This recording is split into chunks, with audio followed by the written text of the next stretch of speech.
नमस्कार स्टूडेंट्स, कल अपन wave theory की एक्सरसाइज सॉल्व कर रहे थे। हमने कल 2 स्टेज उसकी सॉल्व कर ली थी। आज हम थर्ड स्टेज की बात करेंगे।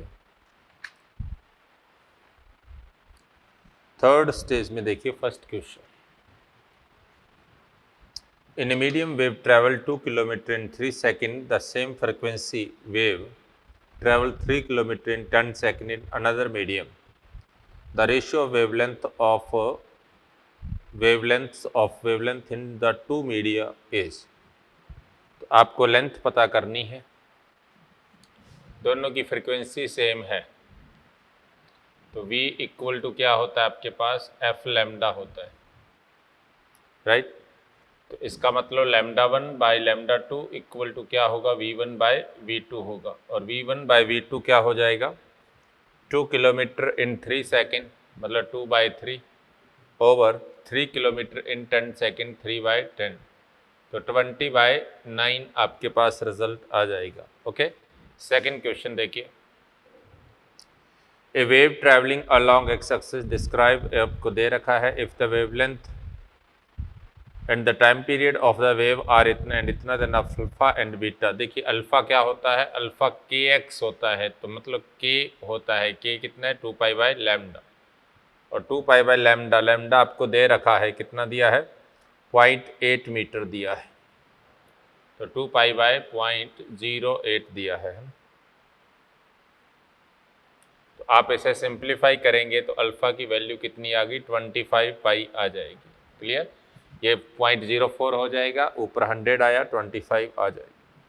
उसके बाद बीटा क्या है, बीटा ओमेगा है, ओमेगा क्या होगा 2π/t होगा, और टाइम आपको कितना दे रखा है 2 सेकेंड दे रखा है, तो 2π/2 कितना हो गया, पाई हो जाएगा, तो आंसर फोर्थ आ जाएगा। नेक्स्ट क्वेश्चन नंबर थर्ड देखिए। A transverse progressive wave on a stress string has a velocity 10 meter per second and frequency of 100 hertz.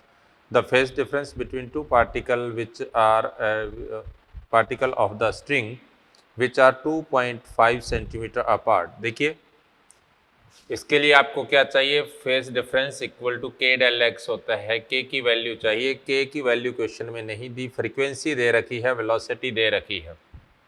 तो आपको पता है v equal to omega by k होता है, तो k को आप क्या लिखेंगे, ओमेगा, जिसे 2πf/v लिख सकते हैं।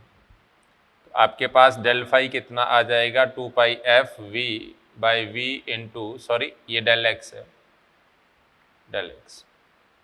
तो आपके पास क्या आ गया 2πf, एफ की वैल्यू क्वेश्चन में दे रखी है 100 हर्ट्ज, बाय वेलोसिटी आपको दे रखी है 10 मीटर। ये 2.5 सेंटीमीटर है, तो इसको भी मीटर में बदल देंगे, ये कैंसिल हो जाएगा आपके पास, तो ये आपके पास कैंसिल हो गया 5 से, तो ये आपके पास कितना हो गया 0.5 पाई आ जाएगा, जिसे आप π/2 लिख सकते हैं। नेक्स्ट देखिए fourth number question. A wave is travelling in positive x direction with amplitude a, 360 metre velocity है, इसकी lambda equal to 60 m, then the correct expression क्या होगा। देखो पॉजिटिव एक्स एक्सेस में जा रही है तो omega T minus k x होगा, तो आप लिख सकते हैं y इक्वल टू ए की वैल्यू आपको दे रखी है 0.2 साइन ओमेगा टी को आप क्या लिखते हैं 2π/t लिखते हैं, तो 2π बाहर लिख लिया, t/t माइनस के एक्स, के को 2π/λ, 2π बाहर लिख लिया, तो x/λ लिख देंगे। ओके, t की वैल्यू आपके पास दे रखी है कितनी, नहीं दी क्वेश्चन में, तो t आप निकाल सकते हो, क्योंकि velocity v equal to λ/t है, तो t equal to v by λ/v हो जाएगा।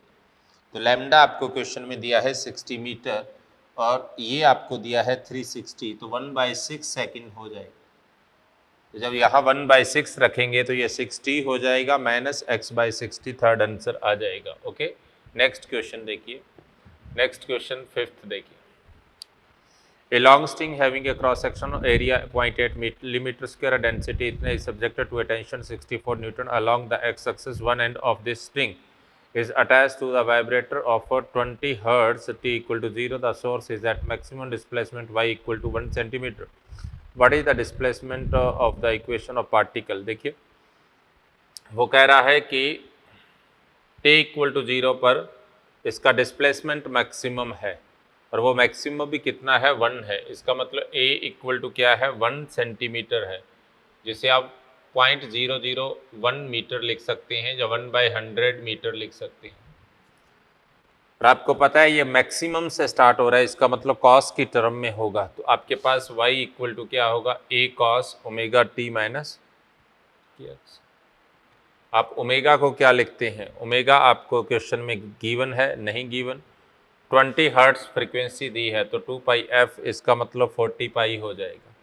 क्लियर। उसके बाद देखिए आपको k नहीं दिया, लेकिन क्वेश्चन के अंदर आपको वेलोसिटी निकालने का मेथड दे दिया है, क्या t बाय रो a दिया है। t आपको कितना दिया है 1464 बाय रो आपको दिया है 112.5 इंटू 10⁻³ इंटू 0.8 मिलीमीटर, जिसे आप लिख सकते हैं 10⁻⁻6 मीटर लिख सकते हैं। यहाँ से आप वेलोसिटी निकाल लेंगे। क्लियर। और k की वैल्यू आपके पास आ जाएगी, k equal to omega by v होगा। तो यहाँ से आप इसकी वैल्यू निकाल करके वहाँ पुट कर देना, रिजल्ट आ जाएगा। A uniform rope of length 12 meter and mass 6 kg hangs vertically from a rigid spot. A block of mass 2 kg is attached to a free end of the rope. A transverse pulse of wavelength 0.006 meter is produced at the lower end. What is the wavelength of the pulse when it reaches the top? देखो lowest point और top पर frequency same होगी। Frequency को आप क्या लिखते हैं, v by lambda equal to constant रहेगा। अब ये आपके पास वायर है, इसके साथ कोई मास हैंगिंग है। जब वो लोएस्ट पॉइंट पर थे तो कितना मास था 2 kg था, और जब हाईएस्ट पर जाओगे तो ये 6 kg भी अटैच हो जाएगी। तो इन दोनों पॉइंट के लिए वेलोसिटी v1 बाई v2 को क्या लिखेंगे, t1 बाई t2 का रूट लिखेंगे, क्योंकि वायर वही है। यहाँ पर टेंशन 2 kg की है, टोटल यहाँ पर टेंशन कितने की है 8 kg की है, तो इसका मतलब 2/8, इसका मतलब 1/2 हो जाएगी। तो आपके पास lambda 1/λ2 equal to v1 by v2 है, 1/2 है, इसका मतलब λ2 की वैल्यू डबल हो जाएगी λ1 की। λ1 आपको गिवन है क्वेश्चन में, कितना गिवन है 0.06, तो वो 0.12 आ जाएगा। 7th क्वेश्चन पहले हो गया था, कल वालों में ही आया था, इसका 1/2√2 आ जाएगा। Two periodic waves of amplitude A1, A2 passes through a region in same direction. A1 is greater than A2. The difference in the maxima and minima result amplitude possible. The difference in maxima क्या होगा, देखिए यहाँ से A maxima क्या होता है आपके पास A1 plus A2 होता है, क्योंकि A1 बड़ा है तो A मिनिमा क्या हो गया A1 माइनस A2। तो इन दोनों का डिफरेंस क्या हो गया, A maximum minus A minimum की वैल्यू आपके पास क्या हो जाएगी 2A2 हो जाएगी। ओके, तो 2A2 इसका रिजल्ट आ जाएगा, इसका मतलब सेकंड आंसर हो। 9th क्वेश्चन दीजिए, consider 3 waves Z1 equal to Z2 equal to Z3 equal to which of the standing wave कौन रिप्रेजेंट करेगा। देखो Z1 इक्वल टू क्या है, Z1 इक्वल टू आपके पास A sine kx minus omega t है, और Z2 इक्वल टू क्या है A sine kx plus omega t है, और Z3 क्या है आपके पास A sine ky minus omega t है। ये कभी नहीं होगी क्योंकि ये x में जा रही है, सेम डायरेक्शन में होनी चाहिए और अपोजिट होनी, सेम लाइन के अलॉन्ग अपोजिट डायरेक्शन में। तो ये पॉजिटिव x में जा रही है या नेगेटिव, ये y में जा रही है पॉजिटिव y में, तो इन दोनों का होगा Z1 और Z2 का, तो फर्स्ट आंसर आ जाएगा। If the length of string is shortened by 40% and tension is increased 44%, then the ratio of final and initial fundamental frequency, देखो आपके पास फ्रीक्वेंसी क्या थी, फ्रीक्वेंसी इक्वल टू 1/2L√T/μ थी। अब वो कह रहा है कि जो लेंथ है वो शॉर्ट हो गई है, L2 क्या हो गई है, L1 का 1 - 40% हो गई। 40% का मतलब कितना हो गया 60/100 मतलब 3L1/5, और टेंशन जो है आपके पास वो इंक्रीज होगी है 44%। क्लियर। तो उस केस में फ्रीक्वेंसी की बात करेंगे तो F2/F1 क्या हो गया L1/L2 का root T2/T1। L1 bye L2, तो L1 बाय L2 क्या है आपके पास 5/3 है, और ये कितना है 144/100 है, तो 5/3 इंटू 12/10,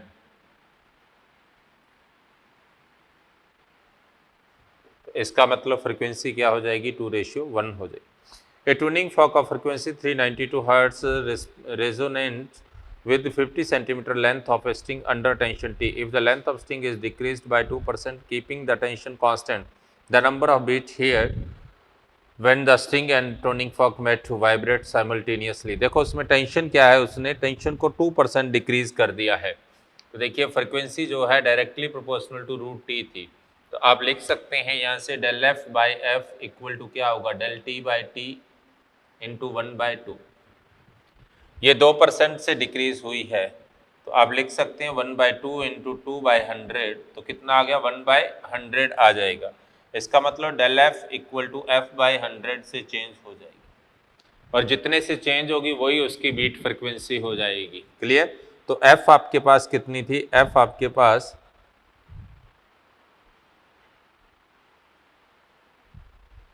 सॉरी लेंथ डिक्रीज हुई थी, टेंशन नहीं डिक्रीज हुई थी, दोबारा लेंथ डिक्रीज हुई थी।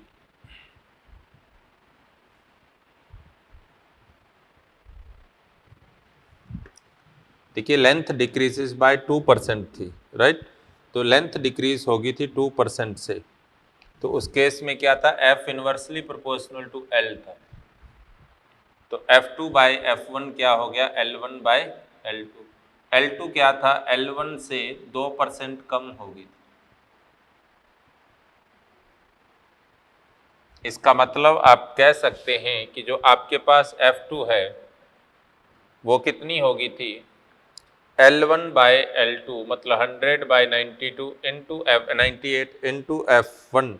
F1 आपके पास था 392, ये 4 से कैंसिल हो गया, इसका मतलब ये 400 हो जाएगी, राइट? तो बीट आपके पास क्या हो जाएंगे, बीट्स हो जाएंगे F2 माइनस F1, तो F2 माइनस F1 कितना हो गया 8 बीट आ जाएंगे। ओके, नेक्स्ट देखिए, two sound wave are respectively y1 y equal to a sin omega t minus k x, y equal to b cos omega t minus k x, the phase difference between both, तो उसको sine में बदल लीजिए,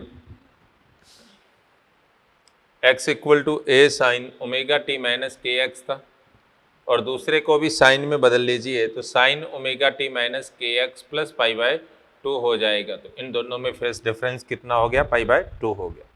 A sonometer wire has a total length of 1 meter between two fixed end.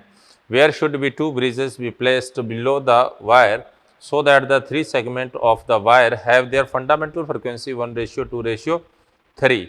Okay, 1 metre लंबा wire है, ऐसा question हमने किया था। ये लेंथ L1 ने एक ब्रिज यहाँ रख दिया, दूसरा ब्रिज यहाँ रख दिया, ये लेंथ L2 होगी, ये L3 होगी। आपके पास N1 इक्वल टू N0 है, N2 इक्वल टू 2N0 है, और N3 इक्वल टू 3N0 है।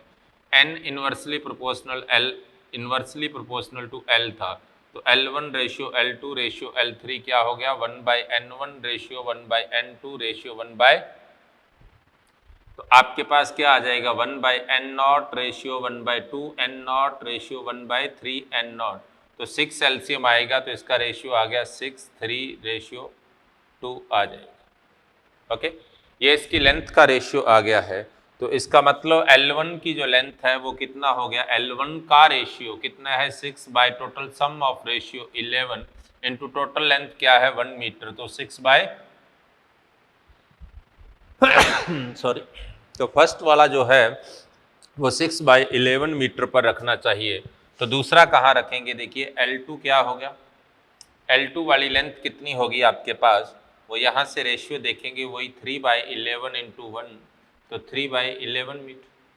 तो यहाँ से डिस्टेंस क्या होगी, ये तो 6/11 होगी, और ये वाली इन दोनों को ऐड कर दें तो उसकी पोजीशन क्या होगी L1 प्लस L2, मतलब 9/11 मीटर हो जाएगी। ओके, तो दूसरे एंड से कितनी हो जाएगी, इधर वाले एंड से देखा जाए तो ये कितनी होगी, ये 9/11 है, इधर से 2/11 हो जाएगी। तो क्या आ गया इसका answer, one bridge should be placed 6/11 from one and and other should be placed 2/11 from other and, okay, उसी एंड से 9/11 हो जाता है, 9/11 हो जाता है। नेक्स्ट देखिए 14th नंबर क्वेश्चन। हाँ, नेक्स्ट क्वेश्चन देखिए, question number 14th। Identify the figure which correctly represent given wave function.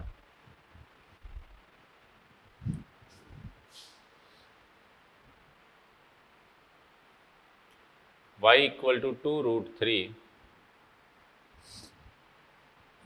sin pi x minus 2t plus 1/6। t equal to 0 पर फंक्शन आपके पास क्या बनेगा, y equal to 2√3 sine pi X plus pi/6 और x equal to 0 पर function positive से start होगा, okay, sine curve होगा लेकिन पॉजिटिव से कुछ ऐसा कर्व बनेगा, ओके। नेक्स्ट देखिए 15th number question. The equation of the wave is given as if the displacement is 5 cm and moving in the particle direction at t equal to 0, the total phase at t equal to 7.5 second will be। Total phase पूछा है आपसे at 7.5 second, या phase difference होगा यहाँ पर ध्यान रखना, और ये कितना हो जाएगा, फाई इक्वल टू 2π/30 इंटू 7.5 का मतलब 15/2, तो ये आपके पास 2 से कैंसिल हो गया, तो क्या आ जाएगा π/2 रेडियन। अच्छा, टोटल फेज पूछा है, सॉरी फेज डिफरेंस नहीं पूछा। टोटल फेज के लिए देखिए क्वेश्चन, इक्वेशन पहले चेक करें। y equal to 10 sine 2πt/30 plus alpha. If t equal to 0 पर डिस्प्लेसमेंट 5 है तो 5 इक्वल टू 10 साइन अल्फा आ जाएगा t 0 पर, तो अल्फा इक्वल टू क्या आ गया 30 डिग्री, मतलब π/6। तो टोटल फेज पूछा है आपसे, तो 2πt/30 प्लस अल्फा हो, t 7.5 का मतलब आपको कितना दिया है 15/2 दिया है, और प्लस ये कितना है π/6, तो π/2 प्लस π/6 कितना आ गया,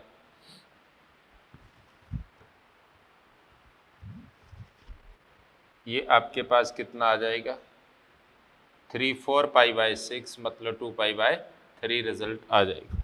नेक्स्ट देखिए question number 16। Figure show N incidence impulse be reflected from rigid spot which ABCD, कौन सा इनमें से सही होगा। देखिए, देखो जो पल्स आएगा जो इस तरह से रिफ्लेक्ट हुआ है,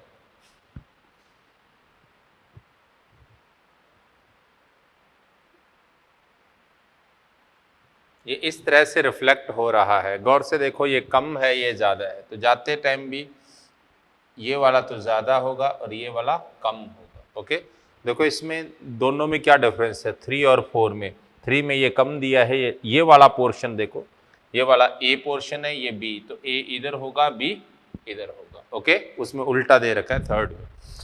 2 wires of different density but same area of cross section are soldered together at one end are situated stressed to a tension T. The velocity of transverse wave in the first wave is double of that of in second wave. If the ratio of density of first wire to that of the second wire is k/4, then find the ratio of k. आपको उसने velocity का ratio दे रखा है, दोनों में same cross section area है, तो सिर्फ उसने कहा है कि टेंशन सेम है, तो वेलोसिटी का रेशियो दे रखा है v1/v2 क्या होता है रूट, टेंशन सेम है, डेंसिटी डिफरेंट है, तो आप लिख सकते हैं ρ2/ρ1 होगा। क्वेश्चन के अंदर आपको गिवन है, क्या गिवन है कि first wire is double in the second, first वाले में डबल है सेकंड का, तो इसका मतलब ρ2 इक्वल टू 4ρ1 है, ओके।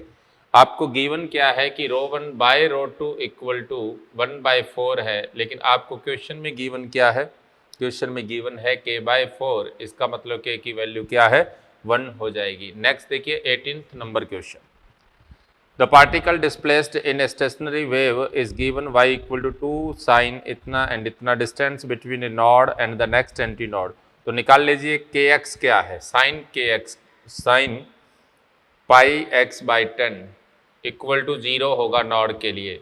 इसका मतलब आपके पास क्या होगा, n पाई हो जाएगी। पाई से पाई कट गया तो n इंटू 10 होगा, तो n की वैल्यू रखेंगे तो 0 पर होगा, 10 पर होगा, 20 पर होगा। अब ये आपके पास क्या है, नॉड के बीच का डिस्टेंस, ये नॉड की पोजीशन है।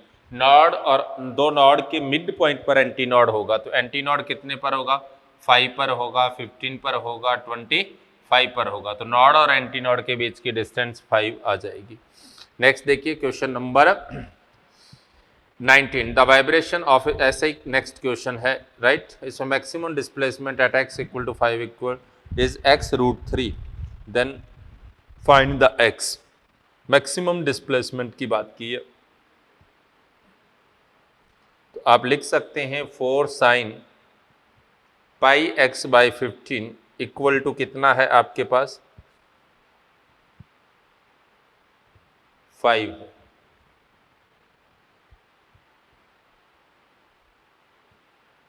Sorry,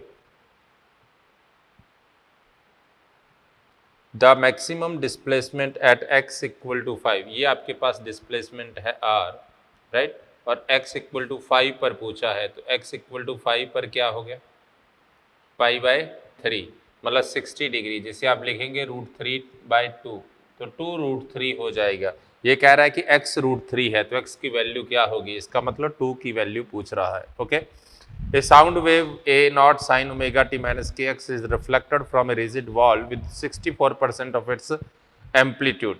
The equation of reflected wave, देखो इसका एम्पलीट्यूड 64% ही आएगा। ओके, तो देखिए y रिजिड वॉल से है, तो रिजिड के लिए एम्पलीट्यूड क्या होगा, ये नेगेटिव हो जाएगा, लेकिन होगा कितना, ये a0 का 64% होगा।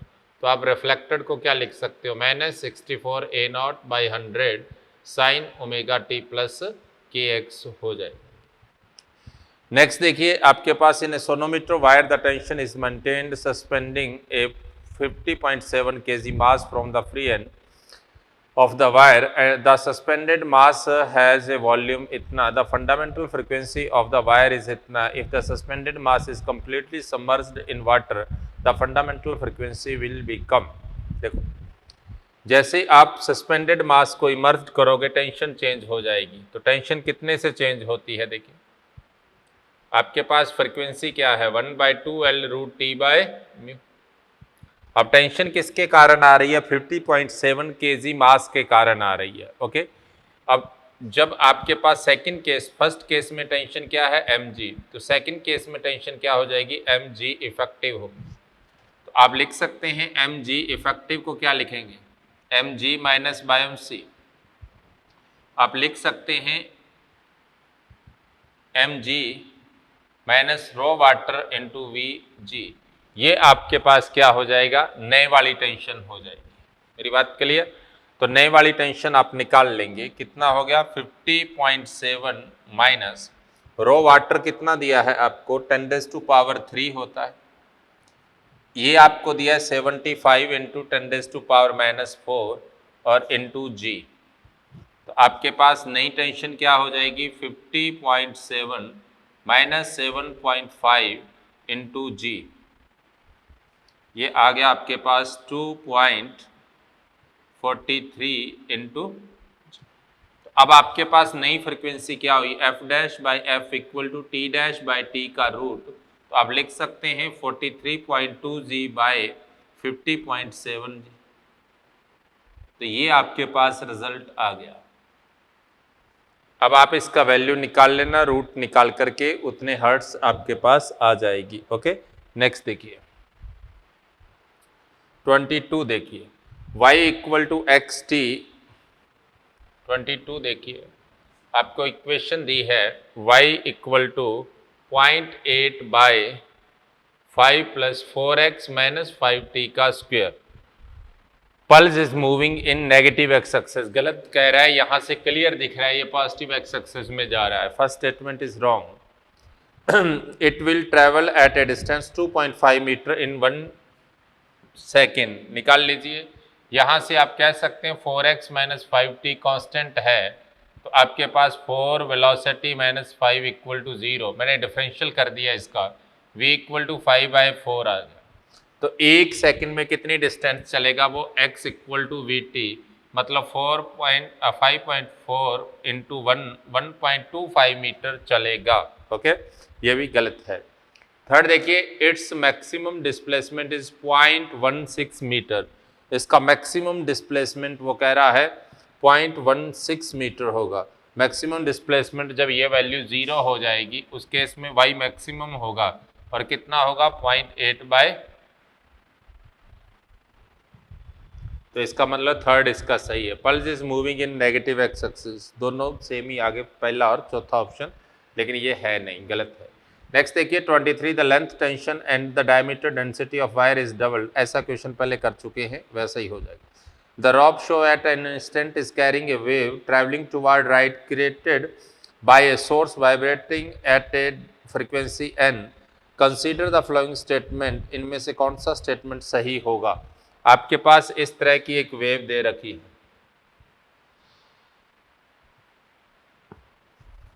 आपको क्या दिया है कि ये कोई पॉइंट A है, ये B है, ये पॉइंट C है, ये D है, और ये पॉइंट आपको E दिया है, राइट। अब आप the speed of the wave is 4n into AB, n इसकी फ्रीक्वेंसी है, वेव की स्पीड पूछ रहा है, तो ये आपके पास क्या है AB। यहाँ ये है कितना, ये λ/2 होता है, तो ये λ है /4 है, इसका मतलब λ/4 AB है, तो λ कितना हो गया 4 AB ना, क्लियर। तो वेव वेलोसिटी क्या होती है, v इक्वल टू λ/t, जिसे आप लैम्डा फ्रीक्वेंसी लिख सकते हैं, तो 4n AB आ जाएगा। पहला ऑप्शन इसका सही है।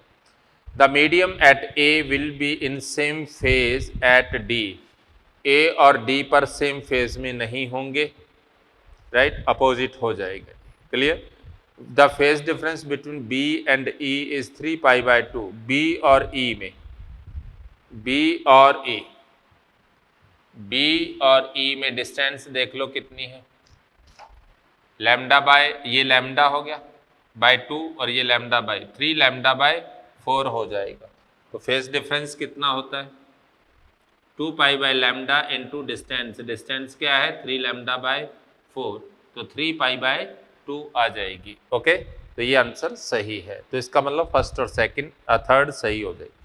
The diagram below show the propagation of the wave, propagation of wave in which point is same phase, same phase पर कहाँ होगा। तो देखो जो B है वही F पर होगा, B और F पर सेम फेज में हो जाएंगे, राइट, क्लियर। नेक्स्ट देखिए, दोनों पर स्लॉप क्या है, सेम आ रही है, नेगेटिव आ रही है, तो वेलोसिटी, पार्टिकल की वेलोसिटी पॉजिटिव आ जाएगी। 26 देखिए, the diagram below show the instantaneous position of string as a transverse propagation wave travel along it left to right, which of the following correctly show the direction of velocity of point 1, 2, 3 on the string। देखो particle की velocity की बात कर रहा है, ये पिछले question जैसे ही आ गया है, ऐसी कहानी दी है। इस कहानी में आपके पास ये 1 पॉइंट है, तो यहाँ पर स्लॉप ये होगी, स्लॉप क्या है यहाँ पॉजिटिव है, राइट। 2 पर स्लॉप क्या है नेगेटिव है,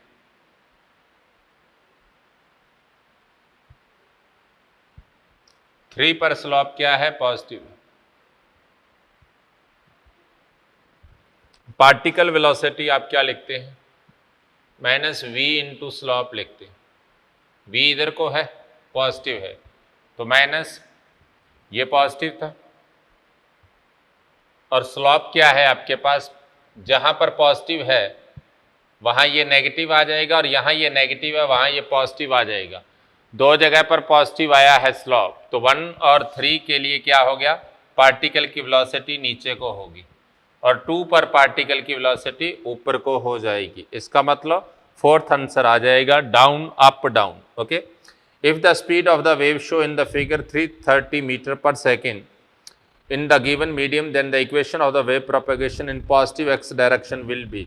तो पॉजिटिव x डायरेक्शन में है, देखिए t इक्वल टू 0 रखने पर साइन प्लस के एक्स का कर्व आता है, तो इसका मतलब के एक्स पहले होगा, ओमेगा टी वाला टर्म बाद में होगा। तो ऐसी इक्वेशन होगी साइन के एक्स माइनस ओमेगा टी। अब इसकी वैल्यू आप पता कर सकते हैं, आपको इसने दिया है 0.25 मीटर कितने का दिया है वो देखिए गौर से, 0.25 मीटर 1 2 और हाफ 2.5 लूप के लिए दिया है। ओके, मतलब ऐसे दे रखा है,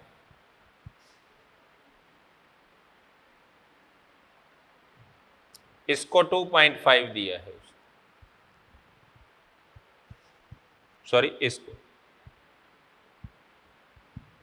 तो ये लैम्डा होता है, ये फिर से लैम्डा, ये लैम्डा बाय 2, तो ये कितना हो गया 5 लैम्डा बाय 2 इक्वल टू 2.5 है। इसका मतलब लैम्डा कितना आ गया 1 आ जाएगा। ओके, लैम्डा आपके पास कितना आ जाएगा 1 आ जाएगा, सॉरी गलत बता दिया, ये 0.25, तो आप लिख सकते हैं लैम्डा 0.25, इसका मतलब लैम्डा 0.1 आ गया, मतलब 1/10 आ जाएगा। लैम्डा इतना आ गया तो के क्या होगा 2 पाई बाय लैम्डा होगा। ओके, के क्या हो गया 2 पाई बाय लैम्डा। तो आपके पास जो इक्वेशन दी है गौर से देखो, वो ऐसे दी है sine 2 pi X by lambda minus T by T. Okay, अब आपको टी पता करना था, तो वेलोसिटी दे रखी है पार्टिकल की, और वेव की वेलोसिटी दी है, तो ओमेगा को क्या लिखते हैं अपन, omega equal to omega by k equal to v होता है, तो omega equal to k v आ जाएगा। ओके, जिसे आप लिख सकते हैं 2 पाई बाहर लेंगे और वी बाय लैम्डा अंदर आ जाएगा, तो यहाँ पर आप टी की जगह वी बाय लैम्डा लिख सकते हैं, तो लैम्डा बाय वी आ जाएगा। इसमें सब वैल्यू पुट कर देना, ए की वैल्यू दे रखी है, रिजल्ट आ जाएगा। नेक्स्ट देखिए 28 number question. A wave is traveling along a string at an instant the shape of a string as shown in the figure. At this instant A is moving upward. Which of the following statement is correct? The wave is traveling to the right. देखो A पर point, कुछ ऐसे point पर ये ऊपर जा रहा है, देखो यहां पर ये अपन ने क्या निकाला था नीचे की, और कब जब ये पॉजिटिव में जा रहा था, इसका मतलब वेव किधर जाएगी नेगेटिव में जाएगी, इसका मतलब wave is travelling to the left not right, गलत है पहला। Displacement amplitude of the wave is equal to the displacement of B at that instant.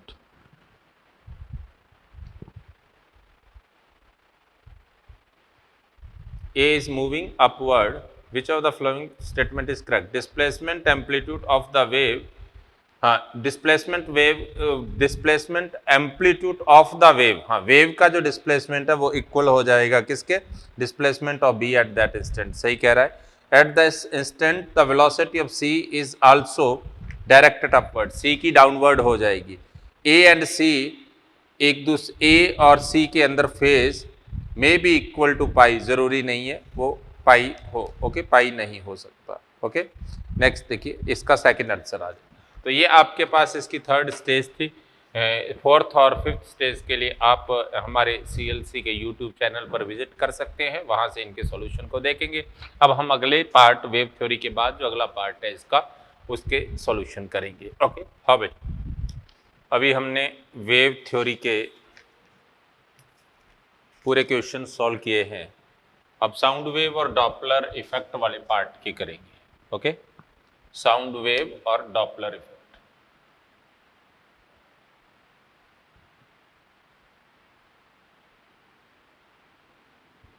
देखिए फर्स्ट स्टेज की बात करेंगे पहले। फर्स्ट स्टेज में देखिए पहला क्वेश्चन देखिए, the ratio of velocity of sound in hydrogen to helium. तो आपसे रेशियो पूछा है hydrogen to helium, velocity root gamma RT होता है, तो gamma hydrogen by gamma helium और molar mass of helium by molar mass of hydrogen, आप निकाल लेना, रिजल्ट आ जाएगा। The speed of oxygen sound in oxygen is इतना, the speed of sound in helium, helium में कितना होगा, सेम इसी तरह से आ जाएगा। हीलियम की बात कर रहा है, ऑक्सीजन की पता है, equal to gamma of helium by gamma of oxygen into mass of oxygen by mass of helium. Okay, ये आपके पास हीलियम का 3r/2 होता है, सॉरी ये 5/3 होता है, ये 7/5 होता है। नेक्स्ट देखिए, the velocity of sound in dry air is Vd and the moist air in Vm, तो Vm ज़्यादा होता है Vd से, ओके, क्योंकि उसकी डेंसिटी बढ़ जाती है। तो मॉइस्ट एयर की डेंसिटी लो हो जाती है किससे, ड्राई एयर से। When a sound wave travel from water to air, then जब वाटर से एयर में जाएगी तो क्या होगा, ये बैंड हो जाएगी toward the normal. Okay, when a sound wave travel from water to air, okay, तो उस केस में क्या है, इसकी वेलोसिटी चेंज हो जाएगी। देख लो इसको, v इक्वल टू क्या होता है, p/ρ। तो ऐसा लिख सकते हैं, v डायरेक्टली प्रोपोर्शनल होता है √E के। E जो लिक्विड का होता है वो ज़्यादा होता है किससे, गैसेस के। तो इसका मतलब वाटर का ज़्यादा होगा किससे, एयर से। इसका मतलब वेलोसिटी एयर में कम होगी और वाटर में वेलोसिटी ज़्यादा होगी।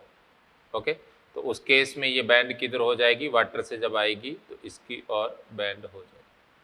ओके, क्योंकि ज़्यादा वेलोसिटी से कम में आई है। तो ये वेव की बात कर ले, अगर लाइट की बात कर ले तो डेंसर से रेयर कर लेंगे इसको। Okay, sorry, rare to denser कर लेंगे। ओके, एयर में वेलोसिटी कम हो रही है, वाटर में ज़्यादा।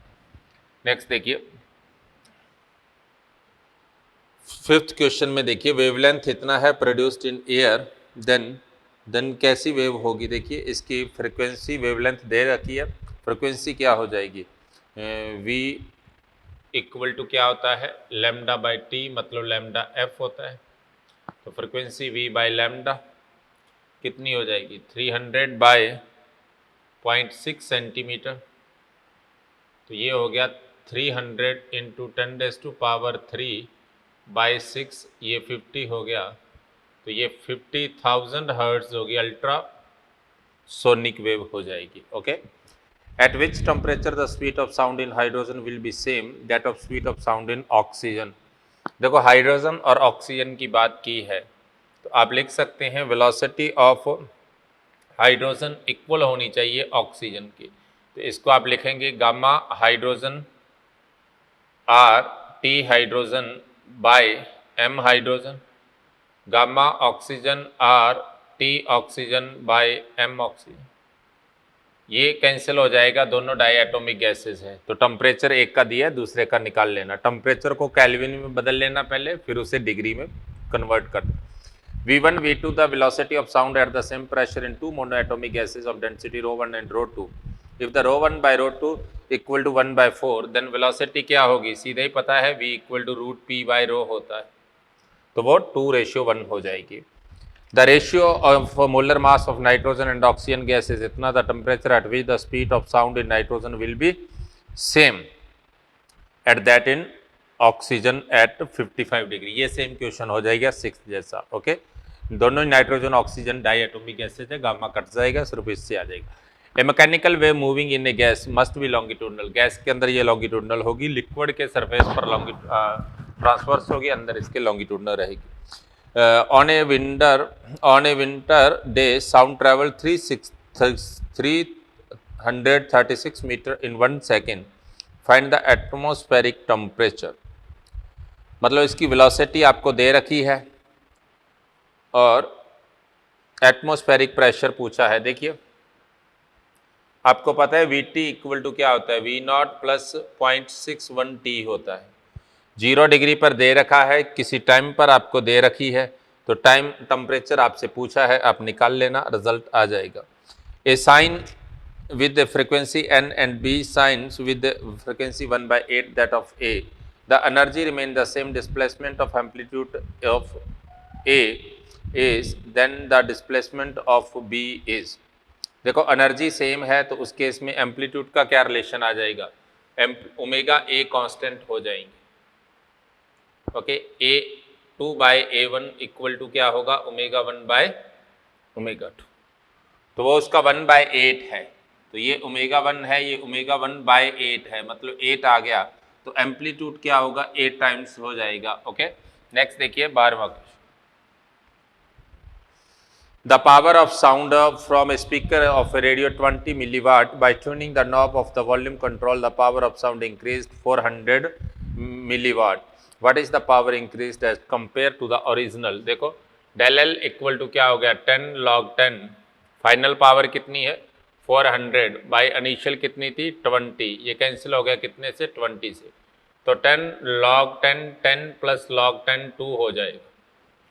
ये कितना हो गया 10 1 प्लस 0.3010 आ जाएगा, तो ये कितना आ गया 30 डेसिबल आ जाएगा। ओके, नेक्स्ट देखिए 13 number question. If the temperature is raised by 1 kelvin from 300 kelvin, then the percentage raised in the speed of sound in gases mixer medium is. देखो वेलोसिटी आपको पता है डायरेक्टली प्रोपोर्शनल रूट टी होती है, तो del V by V equal to क्या हो गया del T by into 2 del V. तो आप लिख सकते हैं ये कितना है 1/2 इंटू 300, तो परसेंटेज के लिए कितना हो गया del V by V into 100%, 100/600, मतलब 1/6% इंक्रीज हो जाएगा, मतलब 0.167 आ जाएगा। A travelling wave is partly reflected and partly transmitted from a rigid boundary. Let AI, AR, AT be the amplitude of incidence wave, reflected wave and transmitted wave. Then choose the correct alternative. तो उस case में आपको correct alternate choose करना है। Okay, तो क्या हो जाएगा देखिए, आपके पास इंसिडेंस आई था, इनमें से एनर्जी क्या है रिजिड बाउंड्री से रिफ्लेक्ट हो रही है, तो 100% ही रिफ्लेक्शन हो जाता है, तो उस केस में अप्रॉक्सीमेट क्या रहता है देखियो A R equal to minus A I होता है, तो I I by I R equal to क्या होगा A I by A R का स्क्वायर हो जाएगा। ओके, नेक्स्ट देखिए, if the pressure amplitude in a sound wave is tripled then the intensity of sound is increased. Pressure amplitude in sound wave is, pressure amplitude क्या होता है P equal to क्या होता है,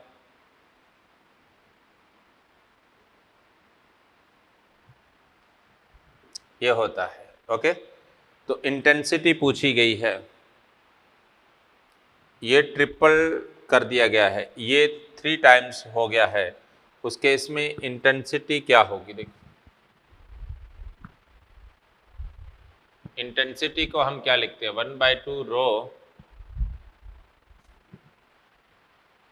ए square omega square we लिखते हैं। A amplitude है, यहाँ पर एम्पलीट्यूड को ए लिख लीजिए, राइट।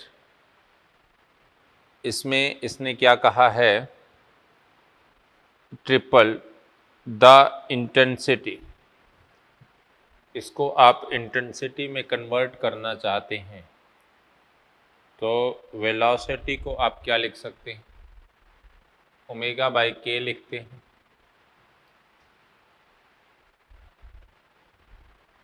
तो ओमेगा को क्या लिखेंगे वी स्क्वायर के square,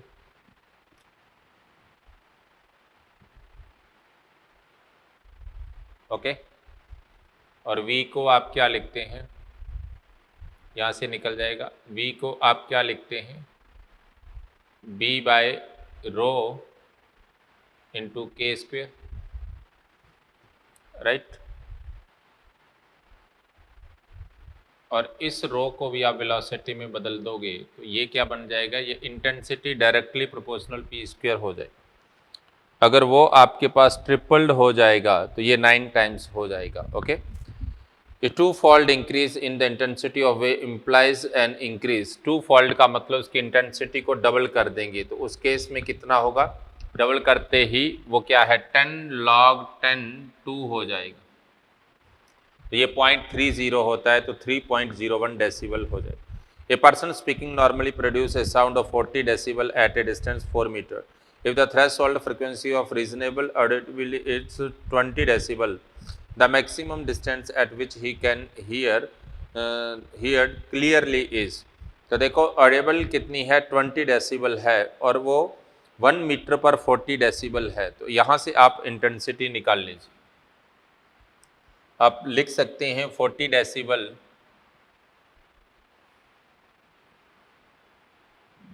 equal to 10 log 10 I by I nought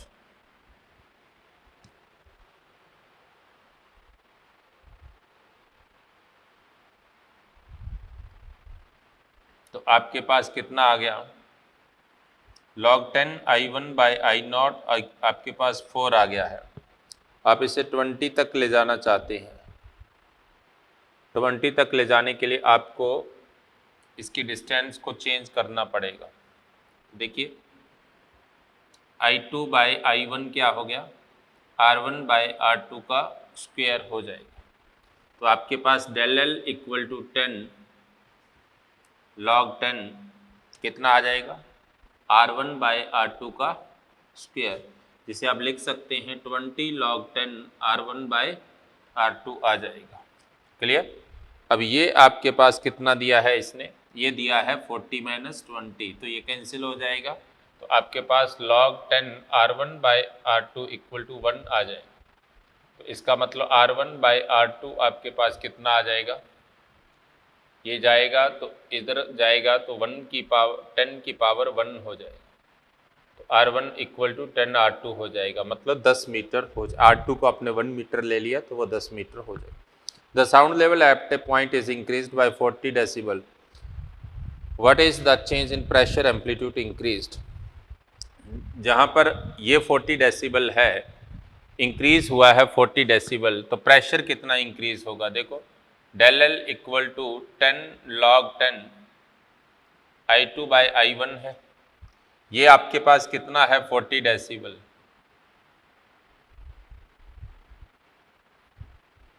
तो I2 बाई I1 आपके पास कितना हो गया 10⁴ हो जाएगा।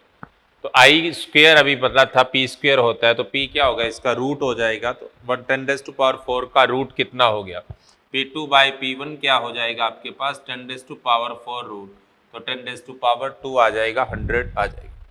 When sound wave is refracted from air to water, then which flowing will remain? Frequency same रहती है। The speed of the sound in a medium depends upon elastic property और inertia property पर डिपेंड करता है। What will be the minimum intensity of sound which can be heard by human being? 10⁻⁻16 वाट पर centimetre square, क्योंकि आपने theory में metre square पढ़ा था, ओके, यहाँ सेंटीमीटर स्क्वायर दे रहे। At constant temperature velocity of sound is maximum. Hydrogen के अंदर मैक्सिमम होती है क्योंकि ये सबसे लाइट होता है, जिसका m जितना ज़्यादा कम होगा उसमें स्पीड उतनी ही ज़्यादा होगी। Quality of sound is related to wave structure से रिलेटेड होती है quality, okay. The pitch frequency से रिलेटेड होती है। The equation of a plane progressive wave is given where x and y in the velocity of sound. पहले बहुत सारे question निकालने हैं, डायरेक्ट क्वेश्चन है, हो जाएगा। Intensity of sound wave is directly proportional होती है square of the pressure amplitude, अभी पढ़ा था। What wave on the water surface mixture होती है किसकी, ट्रांसवर्स और लॉन्गिट्यूडनल की। Coherent source are characterised by the same. देखो कोहेरेंट सोर्स क्या होते हैं, ऐसे सोर्स जिनके लिए फेज डिफरेंस टाइम पर डिपेंडेंट नहीं करता, वो कांस्टेंट रहता है, उसे कोहेरेंट सोर्स कहते हैं। और इनमें जो कोहेरेंट सोर्स होता है इनके लिए वेवलेंथ सेम होगा, एम्पलीट्यूड, फ्रीक्वेंसी और फेज वेलोसिटी सेम रहती है। Two waves coming from two coherent source having different intensity interfere the ratio of maximum to minimum intensity is 25।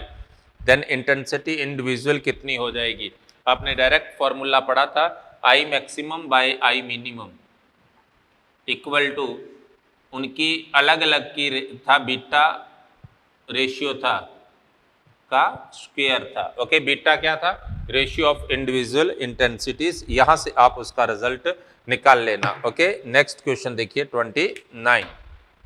Next question देखिए 29 नंबर क्वेश्चन, एयर कॉलम से related question है ये और beat से related. A light pointer fixed to one prong of a tuning fork touches a vertical plate. Fork is set vibrating at the plate is allowed to fall freely. 8 complete oscillations are counted when the plate falls to 10 centimeter. What is the frequency of the tuning fork?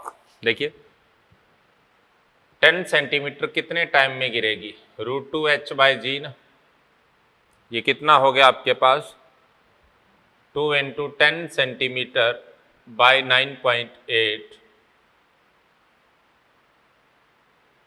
ये cancel हो गया, तो 1/7 second में गिरेगी। और तब तक वो कह रहा है कि 8 ऑसिलेशन कंप्लीट कर लेता है।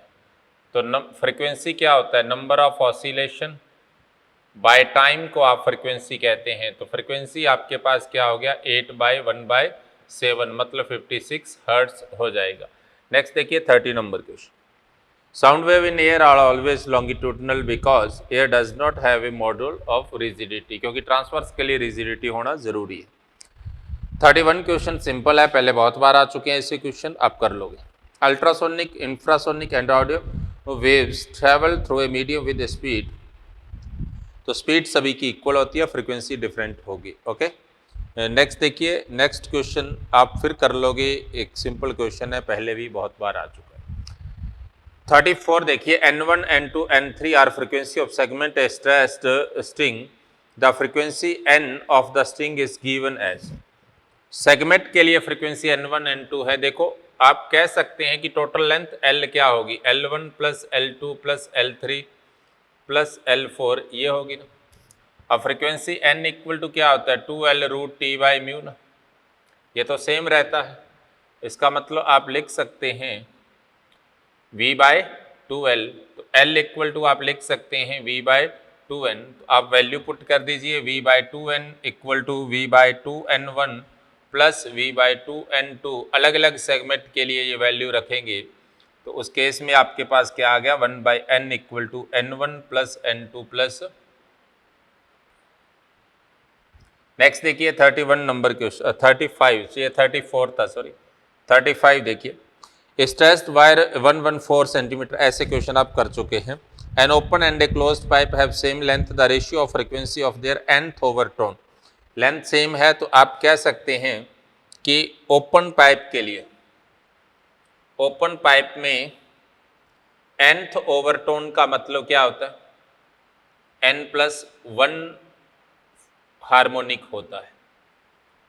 लेकिन क्लोज्ड पाइप के लिए आप कह सकते हैं nth ओवरटोन का मतलब क्या होता है, आपको मैंने बताया था 2n - 1 या +1, हाँ 2n + 1/2 हार्मोनिक होगा।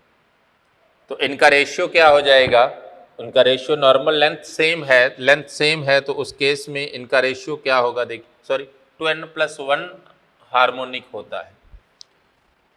अब देखिए n ओपन के लिए फ्रीक्वेंसी क्या होगी, ओपन के लिए V/2L होती है, तो ओपन के लिए n + 1 V/2L होगी, और क्लोज्ड के लिए V/4L होती है, तो इसके लिए 2n + 1 V/4L हो जाए। लेंथ सेम है, वेलोसिटी सेम है, तो ओपन बाय क्लोज का रेशियो क्या हो जाएगा आपके पास 2n + 1/2n + 1 आ जाएगा। ओके, नेक्स्ट देखिए 37। A glass tube is open at both ends and tuning fork of frequency of resonant air column inside the tube. Now the tube is placed vertically inside a water so that the half the length of the tube is filled with water. Now the air column inside the tube is unison with another tuning fork of frequency f. देखिए पहले पूरी tube के लिए frequency क्या थी, ये आपके पास λ/2 था, तो यहाँ पर आप लिख सकते हैं λ/2 = L, तो उस केस में फ्रीक्वेंसी n = V/2L थी। अब इसने इसके हाफ को वाटर से इमर्ज कर दिया, तो ये L/2 रह गई, और ये बन भी क्लोज ट्यूब गई, तो ये λ/4 हो गया। तो आप लिख सकते हैं λ/4 = L/2 है, तो λ = 2L आ गया, फिर से वही सेम फ्रीक्वेंसी हो जाएगी। Two sound travel in the same direction in a medium with the amplitude A and phase difference 120, resultant क्या होगा, ऐसा क्वेश्चन आपने पहले भी किया था। तो R = क्या हो गया 2a cos 120/2 डायरेक्ट फॉर्मूला है, ए आ जाएगा। If tuning fork A and B are sounded together they produce 4 beats, A is then slightly loaded with frequency, they produce 2 beats when sounded, the original frequency of A is 256, then the B कितनी होगी। देखो आपके पास या तो Na minus NB equal to 4 था, या फिर आपके पास NB minus Na equal to 4 था। अब जैसे इसकी फ्रिक्वेंसी डिक्रीज हुई है तो नंबर ऑफ बीट भी डिक्रीज हो गए हैं, वो यहाँ पॉसिबल है, क्योंकि यहाँ जब Na डिक्रीज होगा तो ये इंक्रीज हो जाएगा। वैक्स लगाने से ए की फ्रीक्वेंसी डिक्रीज हुई, जिससे क्या हुआ, Na डिक्रीज होने से बीट भी डिक्रीज हो जाएंगे, और ये भी कह रहे हैं डिक्रीज हो गए हैं। तो आप यहां से देखिए, आप कह सकते हैं NB क्या होगा, Na माइनस 4 होगा। Na क्वेश्चन के अंदर आपको दिया है 256, तो ये 252 हर्ट्ज हो जाएगा। ओके, नेक्स्ट क्वेश्चन देखिए। Tuning fork have frequency 450 hertz and 454 hertz. On sounding these fork together, the time interval between successive maxima intensity, beat frequency कितनी होगी 4, तो उसका रेसिप्रोकल मैक्सिमम इंटेंसिटी के बीच का टाइम होता है, जिससे टाइम डिफरेंस या टाइम पीरियड कहते हैं, तो 1/4 आ जाएगा। A tuning fork gives 5 beats with another tuning fork of 100 Hz.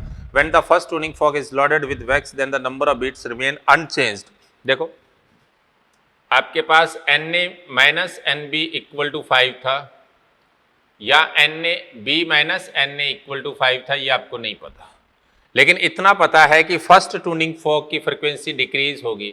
इसके डिक्रीज होते ही नंबर ऑफ बीट सेम है, इसका मतलब पहले ये बड़ा था किससे, ये डिक्रीज हो गया है, इसका मतलब Na पहले बड़ा था किससे, NB से, और अब NB बड़ा हो गया किससे, Na डैश से, राइट। तो इस केस में आप कह सकते हैं इन दोनों का डिफरेंस 5 था, तो Na minus NB equal to 5 था। आपके पास अनदर की दी है, A की पूछी है, तो Na कितना हो गया, 100 + 5 इक्वल टू 105 हो जाएगा। 42 देखिए, beats produced from the number of beats here. देखो एक के लिए ω1 दिया है कितना, 2000 पाई टी, जिससे आप F1 लिख सकते हैं 1000 पाई टी नहीं। ω2 दिया है आपको 2008 पाई, जिससे F2 आप लिख सकते हैं 1104। ओके, तो बीट आपके पास कितना हो जाएगा, इनका डिफरेंस कितना है, 4। Two sound wave of slightly different frequency propagating in the same direction produced beat due to interference कह सकते हैं। द 44 हो गया था आपको। 45 देखिए, when temperature increase the frequency of tuning fork decrease हो जाएगी। ओके, नेक्स्ट देखिए 46, the tube closed at the one and containing air excited it produce fundamental not of frequency 512 hertz. If the same tube is open at both ends the fundamental frequency that can be produced. देखो अगर open हो जाएगी दोनों and से, close के लिए frequency क्या होती है, V/4L, और ओपन के लिए क्या होती है, V/2L। मतलब उसकी कितनी होती है, जस्ट डबल होती है, क्लोज वाले की डबल का मतलब 1024 हो जाएगी। First overtone in a closed pipe has a frequency same as the fundamental frequency of an open tube, twice of the fundamental. Open tube के साथ कैसे मैच करेगी, देखो ओपन की क्या होती है, ओपन की होती है V/2L, और उसका क्लोज्ड का फर्स्ट ओवरटोन मतलब थर्ड होता है, जो इसके साथ कभी मैच नहीं करता। ओके, सेम लेंथ होने पर मैच नहीं करेगी। If the velocity of sound in air is इतना, the maximum length of the closed pipe that would produce audible sound will be।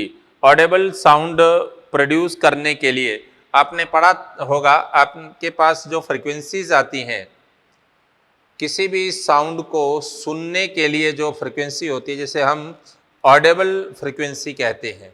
Okay, minimum value जिसे कोई भी बंदा सुन सकता है। ओके, उस फ्रीक्वेंसी से कम फ्रीक्वेंसी या ज़्यादा फ्रीक्वेंसी की वेव जब प्रोड्यूस होगी, हाँ भाई, ऑडिबल फ्रीक्वेंसी की बात कर रहे थे, जो क्या होती है 20 से लेकर के 20 हर्ट्ज तक होती है। तो अब इस क्वेश्चन के अंदर उसने कहा है कि इसके लिए कितना होना चाहिए, इसकी मैक्सिमम लेंथ कितनी होनी चाहिए। देखो V/4L की वैल्यू 20 हर्ट्ज से लेकर के 20,000 हर्ट्ज तक होनी चाहिए। जब ये मैक्सिमम होगी आपके पास तो ये मिनिमम होगी। तो इसका मतलब आप कह सकते हैं V/4L इक्वल टू 20 होनी चाहिए। तो L आपके पास क्या हो जाएगा, V/80 आ जाएगा। तो L इक्वल टू V कितना दिया है क्वेश्चन में, 336/80 निकाल लेना। ओके, इतने मीटर आ जाएगा। ओके, नेक्स्ट देखिए, if the length of a closed organ pipe is 1.5 metre and velocity of sound is 330 metre पर second, then the frequency of for the second note. Second note क्या होगा, closed pipe के लिए second not हो जाएगा third harmonic, 3V/4L निकल जाएगा। What is the minimum length of tube open at both ends it resonant with the tuning fork of frequency. देखो जब लेंथ मिनिमम होगी उस केस में इसके लिए आपके पास क्या होगा, 50 नंबर के लिए देखिए, velocity of air V by open at both end 2L। Okay, number n क्या है, number of harmonics, equal to आपको दे रखा है कितना, 350। आप लिख सकते हैं n into 350 by 2L equal to 350। L equal to आपके पास क्या आ जाएगा, n/2 आ जाएगा। अब L की मिनिमम वैल्यू होगी तो यह भी मिनिमम कितना होगा, 1/2 मीटर हो जाएगा, मतलब 50 centimetre. Fundamental frequency of pipe is 100 hertz and the other two successive frequency are 300 and 500।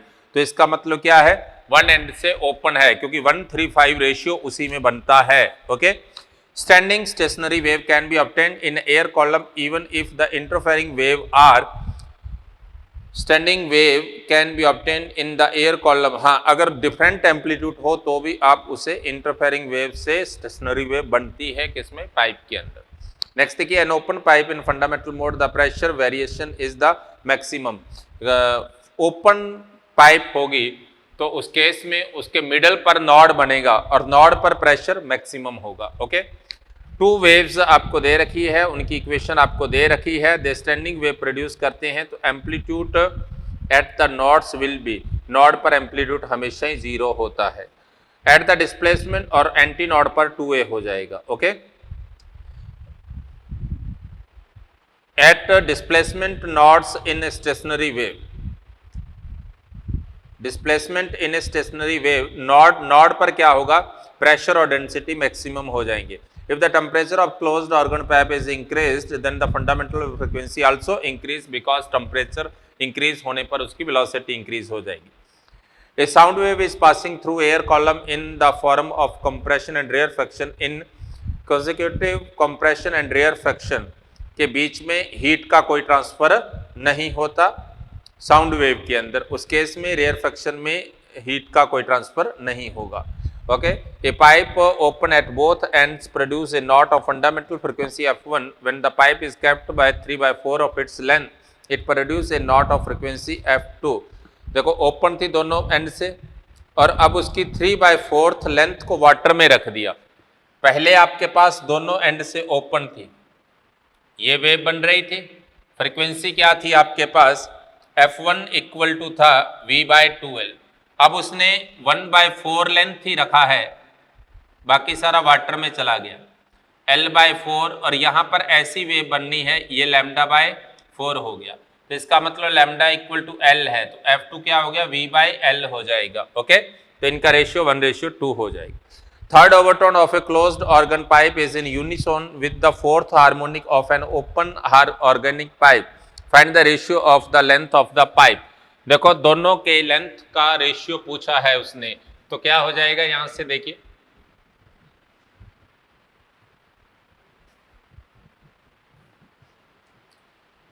Length का रेशियो पूछा है तो आपके पास n1 और n2 बराबर है।